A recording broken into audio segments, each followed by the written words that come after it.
Hey, Buff Nation, voice of the Buffs, Mark Johnson here. Coming up this week in the Buffalo Stampede, the football season, year number 1 for Coach Prime, a close loss at Utah. We're going to look at highlights and recap with former coach Gary Barnett. Also, women's basketball down the Paradise Jam, and the CU men improved to 5-1 with a win over Iona. We'll talk with former Buff Scott Wilkie and also Tristan da Silva, who joined the 1,000-point club.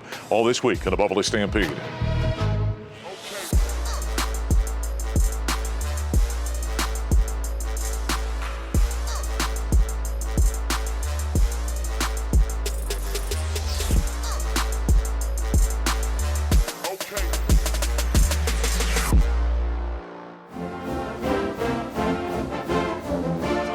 Throws over the middle. Grab is made by Travis. Turns upfield. End zone. Touchdown. Touchdown, Colorado. Well, Shazura Sanders wasn't playing. Ryan Staub came in. There's his first college touchdown as he finds Travis Hunter in the end zone. But the Buffaloes ultimately lose the regular season finale 23-17 here at the University of Utah.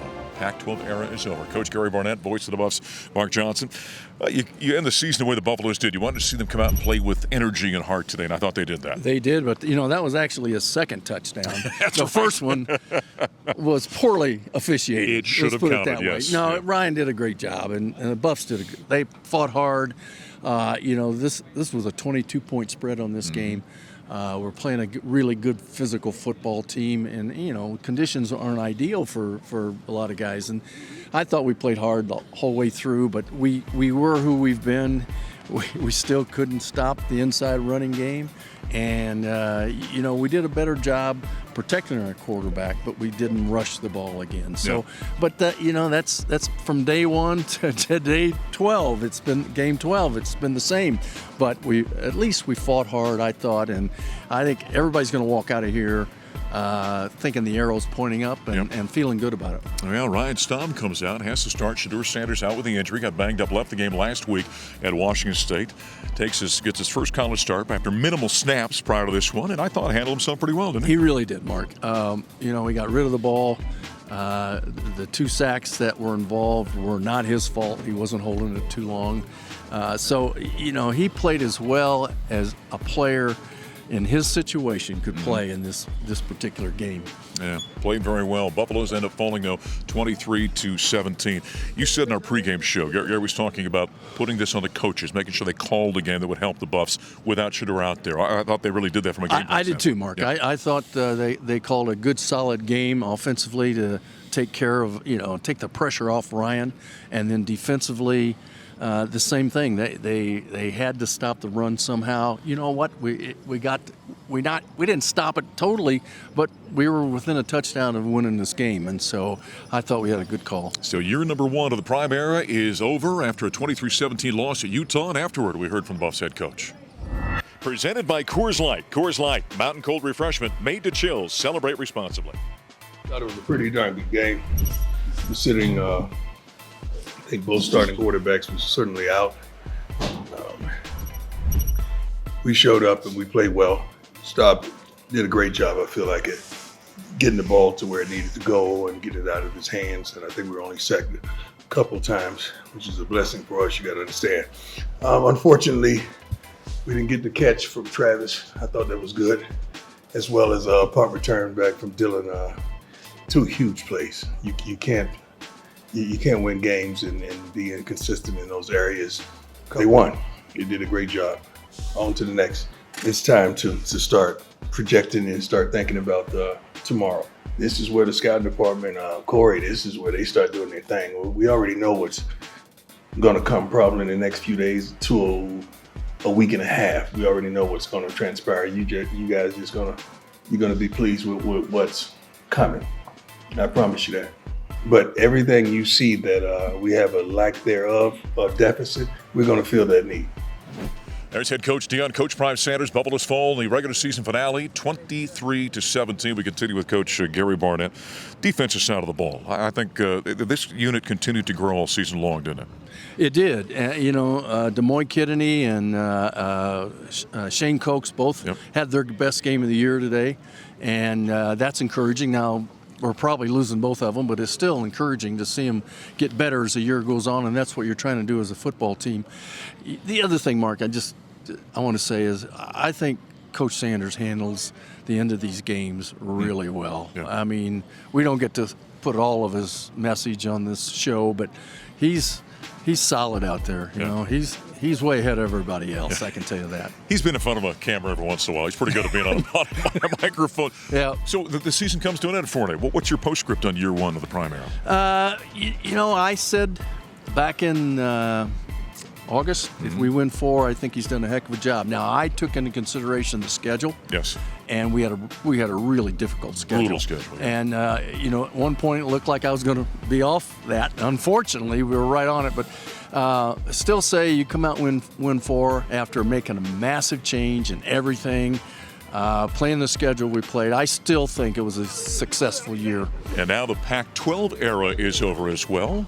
Yeah. You walk So away. who knows? Yeah. But we're going to have to see. There's going to be a lot of decisions and changes made in the next 3 months. Trust me. And it'll be a whirlwind, and we'll just have to sit back and watch, and then we'll evaluate it later. So the Buffaloes moving on to the Big 12 now. It's not the Big 12 we left 13 years ago. Very different, but still very competitive conference. We got a chance to go in and really make some noise. Well, you know, you don't have to play 4 of the best teams in the country. That's right. Unfortunately, I like playing those teams, but you know, let's get in there and win this thing and be competitive with the teams that we're going to play, and then we'll move on to those guys. Yeah, Gary's talking about TC or Texas rather, and Oklahoma moving to the SEC. We're not going to see USC and UCLA anymore as they're leaving now for the Big Ten.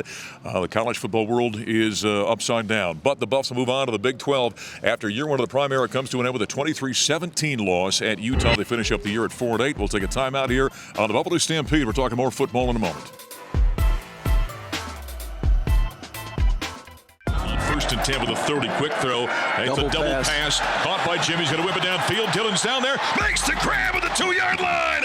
End zone. Touchdown. Touchdown, Colorado. Oh, a little trickeration for the Buffaloes with 8:17 to play in the second. Buffs got a little creative right there. A little double pass as Jimmy Horn Jr. found Dillon Edwards in the end zone here in the regular season finale. But the Buffs still fall 23-17 as they lose to Utah to wrap up year one of the primary. By the way, one of the stars of this ball game was really young quarterback Ryan Staub. Shedeur Sanders out with injuries, got knocked out of the game last week against Washington State. He came in and really played very well. We heard from he and defensive lineman Shane Cokes after the Buffs loss here in Salt Lake City. Powered by Ford. Cars, trucks, and SUVs built for America. Built Ford proud.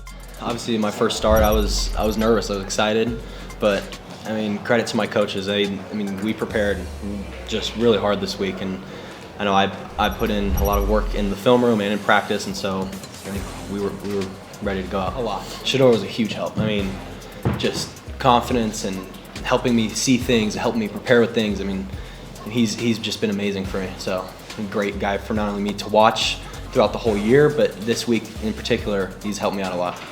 It's been a long season for sure. It's been a long one, but I think every game we fought hard.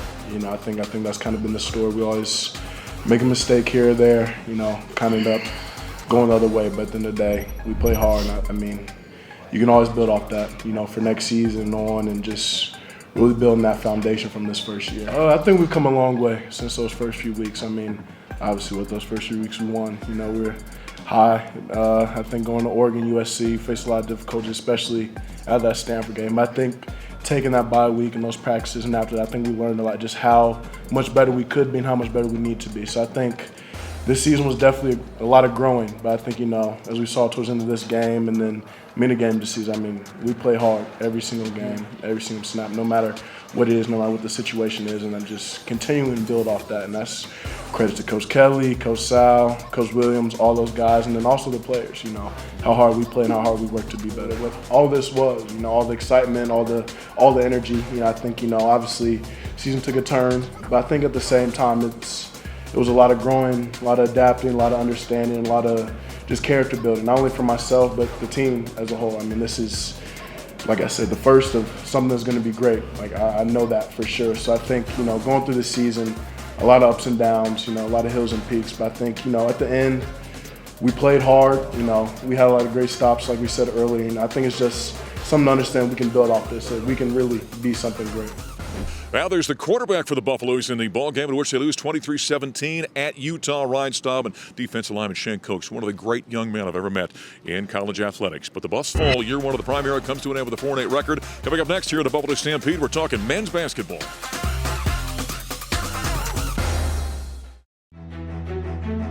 There's your number 3 ranked women's basketball team down at the Paradise Jam of the Virgin Islands, starting off last Thursday by beating Cincinnati 77-60 in their opening game. 3 Buffaloes finished in double figures, but the team's production was largely from outside of the usual suspects. Tamaya Sadler and Kendall Wetta led the way with season highs of 15 and 14 points respectively. Wetta went a perfect 5 for 5 from the field, handed out 4 assists. Aaronette Vonleh posted 13 points, and Quay Miller led the team with 8 rebounds. Then on Friday night, the Buffs took down Kentucky 96-53.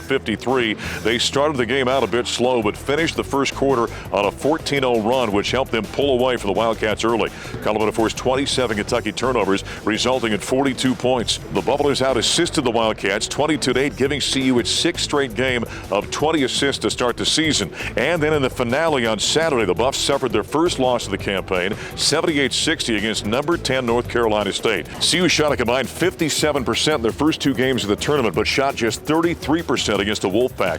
Colorado was led by all-tournament selection Jalen Sherrod and her 20 points. She got half of her production from the free throw line, going 10 of 10 from the line. Frida Foreman hit 4 second-half threes and scored all 14 of her points in the final 20 minutes. The women are back in action on Saturday. They've got Air Force down in Colorado Springs. Clock at 5 to Hadley. Kick out left side to Silva. Wide open for 3. Right between the eyes from downtown. He becomes the 39th Buff in history to break 1,000 points in his career back at Buffalo Stampede. Buffs get the win over Iona, by the way. Tristan da Silva joining us. The 1,000 point. Do you get a T-shirt for that, or what exactly happens? I don't even know. So far nothing happened, but I'm just feeling old. That says something, though. That speaks to the longevity. It speaks to the level you've played. It speaks to how hard you've worked. What does that mean to you when you get 1,000 points for a program like this? Yes, it's awesome. I mean, I just think about the seniors that were here when I was a freshman. Yeah. And the ones that cracked the 1,000-point mark. So being able to join that club is crazy. Yeah, that would have been. See, McKinley would have been on there. Evan would have been on there. Yeah. Deshaun would have been on there when the time was all said and done. So there must be like a secret handshake. Maybe McKinley will share that with you now. You get to 1,000 points. I hope so. You guys come back from Daytona. I know you guys were disappointed about the Florida State loss. You get the win over Iona here today. How'd you guys play? What'd you feel about this ball game? I felt like we kind of got back to how we played in the first couple games, sharing the ball, making sure everybody's involved, moving on offense, and then playing defense, and just having fun out there. Is there something you learned from that Florida State game, though? That was a very physical team, right? The way they played, big team. What do you guys take away from that to build on them moving forward? Yeah, there are definitely things that we took away from it, and we kind of changed it in practice too. Right after we lost before we played Iona, and just relying on each other, making sure that everybody's involved in the offense, making sure that the ball doesn't stick, and defensively just being solid every time. Young players have got to learn, don't they? You're a veteran, but some of the young guys got to learn when you play a big physical team about how strong, secure you've got to be with the basketball, right? Yeah, and you got to play with poise, and all they want to do is speed you up and kind of get you out of your comfort zone, and as long as you don't let that happen, you're all good. Yeah, the Buffaloes come back from Daytona, though, get the victory over Iona, and afterward we heard from a few players, including this guy. I didn't know where I was at, to be honest, before the game, or actually my whole 3 years. So it's crazy to think about to join that club, but I'm just grateful for my teammates, sharing the rock tonight and letting me play aggressively. Kind of great, to be, around excellence. I've seen him put in the work. I've seen him, all the long hours he's put in the film, and it just goes, to show how hard he's been working, and he deserves it, And it's just great to be a part of, for sure. There's many more to come. I mean, this is a good bounce back. We needed this. A lot of guys, pretty much the whole team, everybody, coaches, staff, players, we were all down. We were all down, on ourselves because we knew we should have played better. And I know me and Tristan, we did a lot of talking along with the other guys, and just assured ourselves that that's not the kind of the basketball we wanted to play. What you saw today, the sharing the rock, the multiple assist numbers, the high efficiency, that's how we're supposed to play. Some post-game comments after the Buffaloes improved to 5-1 after they knock off the Gales of Iona. Okay, did you know what a Gale was before the game? Do you know what a Gale is now? I still don't know. Enlighten me. Gaelic, Irish. That's where it comes from, the Gales. This ball game, was the defense where you guys wanted to be in this contest? In the second half, for sure. Yeah. First half, we kind of let them get going. We let them get going from 3. We got them at the foul line a couple times, so that wasn't really the plan. But second half was where it's at. What have you learned? Now you said 5-1, ranked in the top 25. What have you learned about this team that maybe you didn't know coming through camp, as you kind of build this thing and grow this team moving forward? Just, we got to be more consistent with what we're doing. I know that was an issue last year. Kind of reverted to what we've been doing last year a little bit against Florida State. And but it's we learned from it. We kind of improved on it in practice, and then today we took it out on court. Being a senior, has anything changed about your approach? When you're smarter, you're older, you've seen a lot at this point in time. In terms of getting ready for a game, has anything changed with you over the years? Not really. I took it serious as a freshman. I take it serious now, so I'm not. I wasn't too worried about not being locked in, not being ready. Yeah. I come in a little bit earlier, get some work done with Steve, but that's about it. All right, Wednesday night now, the Buffaloes are in Fort Collins to take on the Rams. Very good basketball team.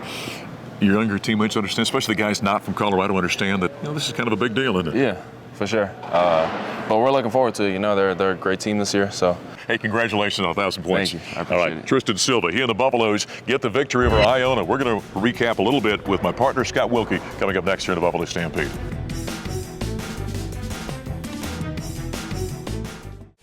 Immediately gets it off to Cody. Breaks it down court, 3-on-1 to the lane. Elevates and slams with 2 hands. Buffalo thrill Cody down the lane for the. Well, a heck of a play with the McDonald's All-American Cody Williams with a 2-handed flush. Buffs get the victory over the Iona Gales here at the Event Center back in the Buffalo Stampede. Voice of the West, Mark Johnson, my partner, Scott Wilkie, former Buff great. That was kind of a pretty play, wasn't it? That was really impressive. Right down the middle. Get out of my way. They better not try to block that shot. Scott said on the radio broadcast, every once in a while he does something that makes you understand why he's an NBA player. Let's go back to the game before we start talking about some of the individuals still. It was, I like the word that Tad used on our radio postgame on the Colorado Basketball Network. It was a workmanlike effort for the Buffs. Yeah, Colorado's honestly a better team than Iona, and they played like it most of the game. Iona had their moments, but Colorado did what they had to do to get the win. Yeah, Buffs were coming off that 77-71 loss in the championship game of the Sunshine Slam to Florida State. I'm not sure this was kind of the energy we were kind of hoping to see after a ball game like that. You wanted to kind of come out and see if they're a little angry and want to kind of take it out on Iona, didn't you? Yeah, sometimes those losses kind of stew in you for a couple days when you have those days off, and hopefully that was what happened with Colorado. You thought they might come out with a little extra energy. It wasn't quite there at the beginning, but they still did what they had to do. The Buffaloes end up shooting 61% in this ball game. Last time they did that was that NCAA tournament game against Georgetown when Jabari Walker went off. That one in Indianapolis back in 2021. At this point, we're 6 games in. Can we say Colorado's a good to great offensive team? Yes, they've shot like it for most games. Florida State, a game aside, they're really good offensively. I think that they're looking for a little more consistency still. We still see a little bit of up and down play. Hopefully they get more consistent as the season goes on. They do move the ball very well. Colorado came into this ball game averaging about 20 assists per ball game. They had 16 or 17 in this one. That's one thing I think this team might be better than any team that Tad's ever had in terms of passing the ball. Well, they're unselfish and they share the ball. That makes them so much more difficult to guard. And today, the concerted effort was get the ball in, kick it out. We saw that multiple times today, something that was missing against Florida State. So the Buffaloes get the win over the Gales of Iona here at the Event Center, and afterward we heard from head coach Tad Boyle. Yeah, workmanlike effort tonight, against an Iona team that, has a bunch of tough kids. Their coach is tough. Obviously, he was at Farley Dickinson last year, went on and beat Purdue in the NCAA tournament, so he knows what he's doing. They got some good individual players. Obviously, I think our depth warmed down a little bit, and offensively, you shoot 61% from the field, you feel pretty good about things. So it was a great night, from that standpoint. And once we strung together stops in the second half, we blew the game open. But we talked about, I was like a broken record at media timeouts about stringing stops together, because we would get one or maybe get two, and then they'd score, 4 times in a row. We talked about it at halftime. They came out of halftime, scored out of, I think, 5 of their first 7 possessions. So once we figured that out and we made that happen, we got the game under control. But a lot of good things out there, 5 guys in double figures and some good individual performances. Overall, I was pretty pleased. Well, obviously they had a great win against Creighton. Creighton is a legitimate top 10 team. They can really, really score the ball, and their defense. I watched the game. Their defense was rock solid. Obviously, Isaiah Stevens is one of the best guards in America. That to me, he doesn't get any national acclaim, and he should, because he's a terrific player. They're tough. They're well coached. If you look at their offense and their efficiency, not just against Creighton, but every team they've played, CSU's they got good players, and it's not going to be easy going up there. We know the environment's not going to be easy, but then playing Colorado State and the players that they have is not going to be easy either, because they are laying in the weeds for us. I know that. I know what we're heading into. Now it's our job as coaches to make our players understand it. Go up there, play with poise. There's head coach Tad Bull after the Buffaloes get the victory over Iona, improving to 5-1 of the Young Seas. Now we got the Rams of Colorado State coming up on Wednesday night. This team, I thought it was a nice bounce back for Tristan da Silva. He didn't have his best game against Florida State. He really came out, I thought, was more aggressive, in particular in the first half of this game. Yeah, Tristan had 6 turnovers against Florida State, didn't get double figures. They need him to be an all Pac-12 player. He showed that early on today. Came out of the gate more aggressive, shot the ball very well today. We talk about the fact they had their 16 assists in this ball game. Eddie Lampkin only ended up, I think, with 1 when it was all said and done. Probably should have had 5 or 6. Guys were missing shots out there. When you've got a big guy like that, because Tad likes to work inside out with his offense, when you've got a big guy like that can pass the ball the way Eddie does, that really helps the offensive flow. Yeah, when you watch tape, you see when ball gets inside the big man, the defense really collapses. A lot of times there's 5 guys in the paint, and there are multiple guys out. So if you kick it out, you get really good shots. Whether it's off penetration or feeding the post, kickouts are there and available. Yeah, off the top of this segment, we saw the dunk by Cody Williams. He wows you on occasion. 6 games in, the McDonald's All-American. What are you thinking about it? What did you seeing from this game that maybe you didn't understand before he got here? There's no question the talent is there. The talent is there, the length, the size.